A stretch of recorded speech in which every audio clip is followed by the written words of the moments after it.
बिस्मिल्लाहिर्रहमानिर्रहीम। अस्सलाम वालेकुम। गोश्त मटन हो या बीफ, उसे गलाने के लिए काफ़ी वक्त चाहिए होता है।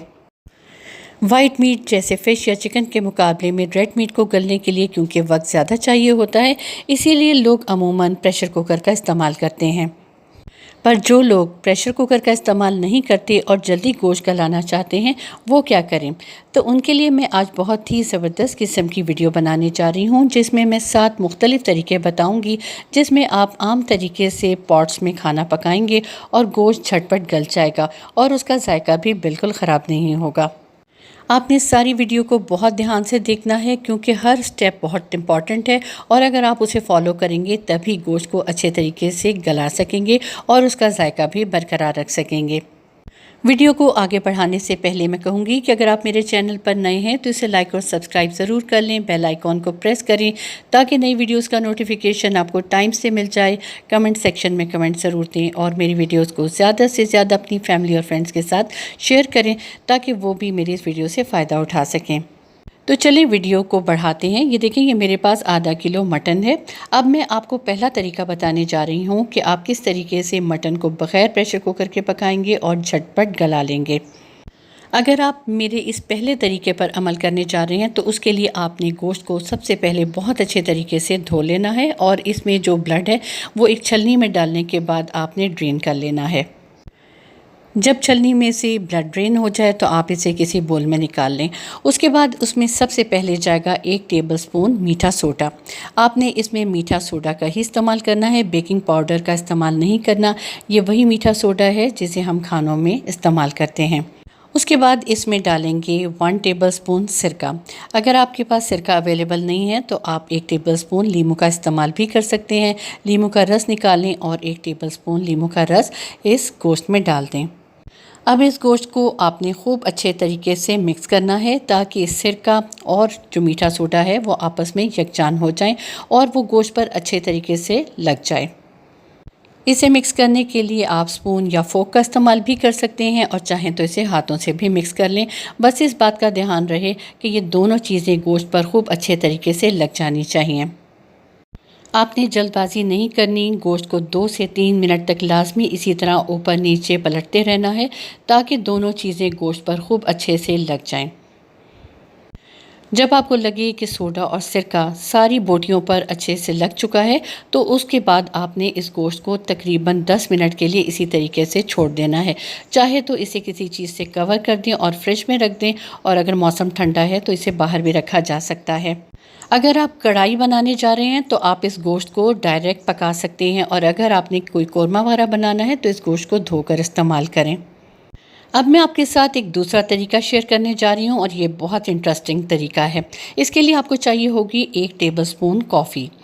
ये देखें, ये कॉफ़ी मैं इस गोश्त के ऊपर डाल रही हूँ। ये मेरे पास आधा किलो गोश्त है और इसके ऊपर मैंने कॉफ़ी अच्छे तरीके से छिड़क दी है।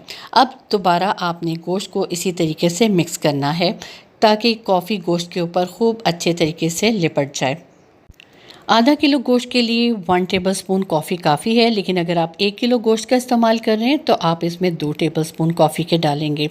यानी जितना ज़्यादा गोश्त होगा उसी हिसाब से आपने कॉफ़ी की क्वांटिटी बढ़ा देनी है।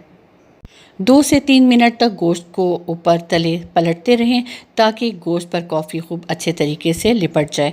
जब आप देखें कि कॉफ़ी गोश्त पर अच्छे से लग चुकी है तो आपने इस गोश्त को कवर करके तकरीबन आधे घंटे के लिए छोड़ देना है। उसके बाद आप इसको ठंडे पानी से खूब अच्छे से धोएं ताकि कॉफ़ी का फ्लेवर भी निकल जाए और कलर भी। उसके बाद आप इस गोश्त को पका लें तो ये गोश्त झटपट गल जाएगा। चाहे तो इस गोश्त से पुलाव बनाएं, बिरयानी बनाएं, कोरमा बनाएं, आलू गोश्त बनाएं, जो भी आप डिश बनाएंगे इसको गलाने में बिल्कुल भी टाइम नहीं लगेगा। ये झटपट गलेगा और बहुत जायकेदार होगा।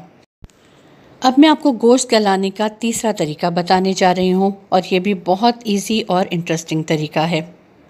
इसके लिए आपको आधा किलो गोश्त के लिए तकरीबन 3 टेबलस्पून आटा चाहिए होगा।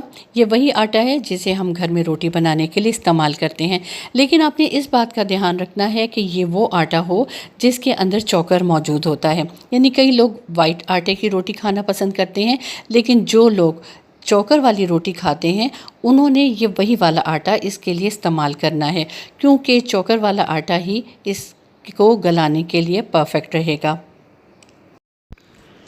ये देखिए मैंने तकरीबन 2 टेबलस्पून भर के आटे का गोश्त में शामिल कर दिया है।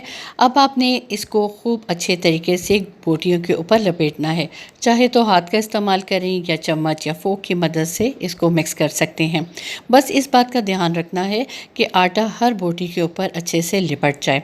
एक और इंटरेस्टिंग बात मैं आपके साथ शेयर करती हूँ कि आटा लगाने से ना सिर्फ ये कि गोश्त बहुत अच्छे जल्दी से गलेगा, बल्कि जो गोश्त में ख़ास किस्म की चर्बी की हीक होती है वो भी इसको लगाने से 100% ख़त्म हो जाएगी। 2 से 3 मिनट तक आपने इस सारे स्टेप को फॉलो करना है और जब आटा सारे गोश्त पर खूब अच्छे तरीके से लिपट जाए तो अब आपने इस गोश्त को ढक के तकरीबन आधे घंटे के लिए छोड़ देना है। उसके बाद ठंडे पानी से खूब अच्छे से मसल के उस गोश्त को धोएं और आपने जो भी डिश पकानी है पकाएं। ये गोश्त ना सिर्फ बहुत जायकेदार पकेगा बल्कि झटपट गल भी जाएगा। आप चाहें तो इकट्ठा 4 से 5 किलो गोश्त को इसी आटे वाले प्रोसेस से गुजार कर उसको धोकर पैकेट बनाकर फ्रीज़र में रख लें और जब भी आप पकाएंगे तो गोश्त झटपट गल जाएगा। ये बेहद आसान और इफ़ेक्टिव तरीका है जो कि आपके लिए बहुत ही फ़ायदेमंद होगा। इस गोश्त को धोते हुए आपने इस बात का ध्यान रखना है कि आटा 100% गोश्त की बोटियों में से निकल जाए ताकि आटे का फ्लेवर पकने के बाद आपके खाने में ना आए। अब मैं आपको गोश्त गलाने का एक और तरीका बताने जा रही हूँ जो आपके लिए यूनिक भी होगा और बहुत इंटरेस्टिंग भी होगा। आप बीफ या मटन दोनों के लिए ये तरीका इस्तेमाल कर सकते हैं। ये मेरे पास आधा किलो मटन है यानी बकरे का गोश्त है और अब मैं इसमें क्या डालने जा रही हूँ ये मैं आपको बताती हूँ। आप किसी भी ब्रांड का कोला ले लें जो कि सॉफ्ट ड्रिंक की फॉर्म में मार्केट में मिलता है और आधा किलो गोश्त के लिए आधा ग्लास काफ़ी होगा। ये देखिए मैं आपके सामने आधा ग्लास कोला निकालती हूँ और फिर मैं आपको इस गोश्त में मैरिनेट करके दिखाती हूँ। मार्केट में जो सॉफ्ट ड्रिंक कोक की फॉर्म में मिलती है वो इस गोश्त को गलाने के लिए काफ़ी फ़ायदेमंद होती है, लेकिन मैं आपको ये रिकमेंड करूँगी कि सबसे पहले आप मेरे पिछले तरीक़ों पर अमल करें और उन तरीक़ों से गोश्त को गलाएं। लेकिन अगर आपके पास वो चीज़ें अवेलेबल नहीं हैं तो उस सूरत में आप कोक का इस्तेमाल कर सकते हैं। ये देखिए मेरे पास आधा ग्लास कोक है जो कि मैं इस गोश्त में डालूँगी और गोश्त को मैरिनेट इस कोक के साथ करके दिखाऊँगी। आधा किलो गोश्त के लिए आधा ग्लास सॉफ्ट ड्रिंक काफ़ी होगा। अब आपने इसको चम्मच या फोक की मदद से उलटते पुलटते रहना है ताकि सॉफ्ट ड्रिंक गोश्त के ऊपर अच्छे तरीके से लग जाए, या आप देखें कि इतना गहरा बर्तन होना चाहिए जिसमें बोटियां इसके अंदर डूब जाएं। तकरीबन 10 मिनट आप इस सारे मिक्सचर के अंदर गोश्त को डूबे रहने दें। उसके बाद आप इसको जो नॉर्मल टैप वाटर होता है उसे खूब अच्छे तरीके से धो लें और छलनी में डालकर सारा पानी ड्रेन कर लें। उसके बाद आप नॉर्मल तरीके से जो खाना पकाते हैं उस खाने को पकाएं तो ये गोश्त झटपट गल जाएगा और आप हैरान होंगे कि इतनी जल्दी ये गोश्त कैसे गल गया। बस इस बात का आपने ध्यान रखना है कि 10 मिनट से ज़्यादा आपने गोश्त को इसके अंदर नहीं डिबो के रखना। हाँ, अगर बीफ है तो आप 15 मिनट इसको इसके अंदर भीगे रहने दे सकते हैं, लेकिन मटन के लिए 10 मिनट काफ़ी होंगे और आपने इसको लाजमी खूब अच्छे तरीके से पानी से धो लेना है। अगर आपके पास 1 किलो गोश्त है तो उसके लिए 1 गिलास के करीब सॉफ्ट ड्रिंक काफ़ी होगी और इस तरीके से गोश्त झटपट गल जाएगा। अब मैं आपके साथ एक और बहुत इंटरेस्टिंग तरीका शेयर करने जा रही हूँ जिससे गोश्त बआसानी झटपट गल जाएगा। और वो तरीका ये है कि जो नॉर्मल हम घर में चाय पीते हैं आप उसको भी गोश्त गलाने के लिए इस्तेमाल कर सकते हैं, लेकिन शर्त ये है कि चाय का स्ट्रॉन्ग होना ज़रूरी है। ठंडी चाय को गोश्त वाले बोल में डाल दें और गोश्त को उसमें भीगा रहने दें। 10 मिनट के बाद गोश्त को धोकर पका लें और बहुत ही जल्दी गोश्त गल जाएगा। इसके अलावा आपको पता है कि पपीते को भी गोश्त गलाने के लिए इस्तेमाल किया जाता है। मार्केट में पपीता बहुत आराम से मिल जाता है। आपने इसके बीज उतार लेने हैं और इसके पल्प को ब्लेंडर में डालकर ब्लेंड कर लेना है। आधा किलो गोश्त के लिए 1 टेबलस्पून पिसा हुआ पपीता काफ़ी होता है। पपीते को गोश्त पर लगा दें, आधे घंटे के बाद उसको धो लें। धुले हुए गोश्त को आप पकाएं तो गोश्त झटपट गल जाएगा। इसके अलावा पपीते का छिलका भी गोश्त गलाने के लिए इस्तेमाल किया जाता है।